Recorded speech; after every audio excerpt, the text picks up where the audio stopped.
Timothy, and this is my web series review for the series Hired Help.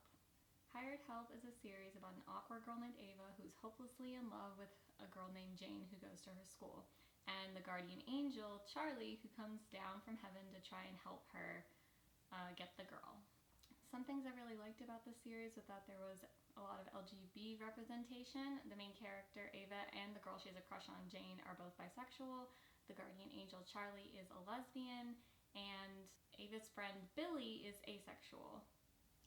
The show is based on a premise of what if someone got a guardian angel when they came out, which then was kind of morphed into this more idea of Cupid type thing, or doing a good deed and helping two people fall in love. I do like that this web series focuses on a single plot.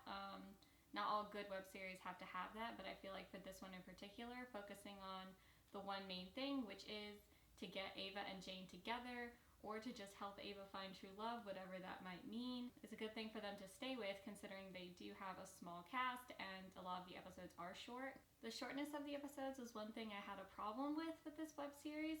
Generally, if your web series episodes are very short, it becomes kind of a battle between good development for your characters and character backstory versus good plot, and it's very hard to put both plot and character development into very short episodes. Some of the episodes in this web series were a minute and a half long. It can feel rushed, or it can feel underwhelming or underdeveloped as a result. One of the problems I had with this web series that I hope is addressed in season 2, they just got a season 2, is all of these many plot holes and these many questions. So I just have a list of questions from when I was originally watching the series. Who sent Charlie? Was she directed by some sort of godlike figure? Was there a hierarchy of angels, so a higher up angel sent her down? Does the good deed have to be just getting Ava and Jane together? Does it have to do with love at all? Does it have to be just getting two soulmates together? If this was like specifically designated to her, or if she just had to do a good deed for Ava and decided helping her get this girl would be the best choice? Why does Charlie have powers if she's not an official angel yet? The series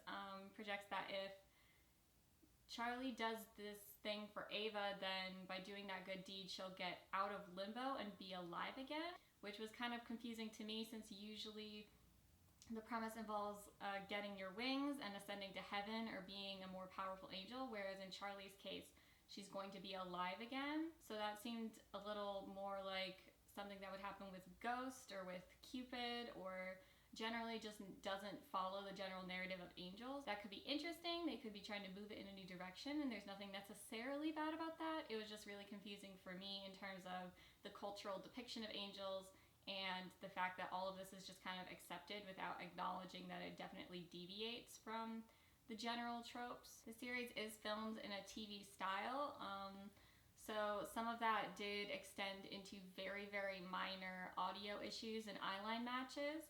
An eyeline match is when, if you're cutting from a scene where one character is looking this way, and then you cut to another scene where a character is looking this way, then you want to have the eye lines match up so that they don't look like they're looking in completely different directions.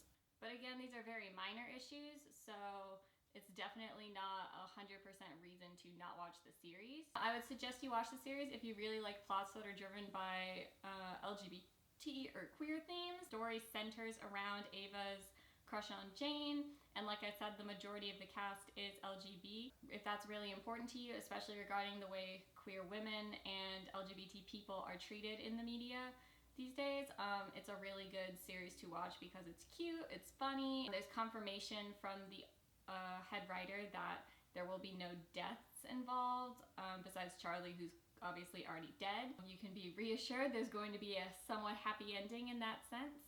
If you really like supernatural themes, just the use of angels and just like having some sort of powers, Charlie can make people freeze and make herself poof out of existence. One running gag they do is about pickles, so if you really like that type of lighthearted humor, just the kind of like realistic, silly fights that people tend to have with their friends, if that type of humor is your forte, then this might be a really good web series for you to watch. If you're generally avoidant in terms of series that present a very interesting worldview, like the whole mixing and matching and changing up the angel tropes, If you really need answers to those questions in order to fully understand the world building, this might not be the series for you. This could definitely change in terms of what they're doing in season 2, but until season 2 comes out, you might want to wait for confirmation that they do explain some of the more out of bounds things that they're doing. Sorry, I just dropped the phone. If you prefer shows with longer episodes, so that there's more plot and more character development and you feel like you understand the characters better, if you just can't stand shows that have really short episodes, you might like that in terms of binge watching, but if you don't, then I wouldn't watch this web series. The majority of the episodes are much shorter. A typical web series is usually 3 to 8 minutes long for each episode. Some are definitely longer, some are a little bit shorter, but most tend to stay around minimum of 3 minutes. One last thing that did bother me about this web series is at a certain point a character kisses another character without that character's consent, so it's that very, very common trope of the surprise kiss or the shut up kiss as it says on TV tropes. I personally don't like that trope just because it kind of negates a culture of consent where we make sure that other people are comfortable with sexual advances before we project them onto people. As I mentioned before in this video, a lot of the plot is very cute, very high school drama type sort of thing. It's very lighthearted, so if you're looking for something that's a lot more dramatic, has a lot more action, really does delve into topics of death. They don't really go into very much of how Charlie died, and the parts that they do go into are very non-graphic, which are a good thing, but if you want more philosophical questions and if you're looking for a series that involves supernatural themes and really pairs that with a lot of philosophical questions of what is there after we die, they do not do that in this web series. So if that's what you're expecting and it's going to be disappointing for you if you watch a web series that doesn't answer those specific questions or doesn't address those specific questions, I would definitely skip this one.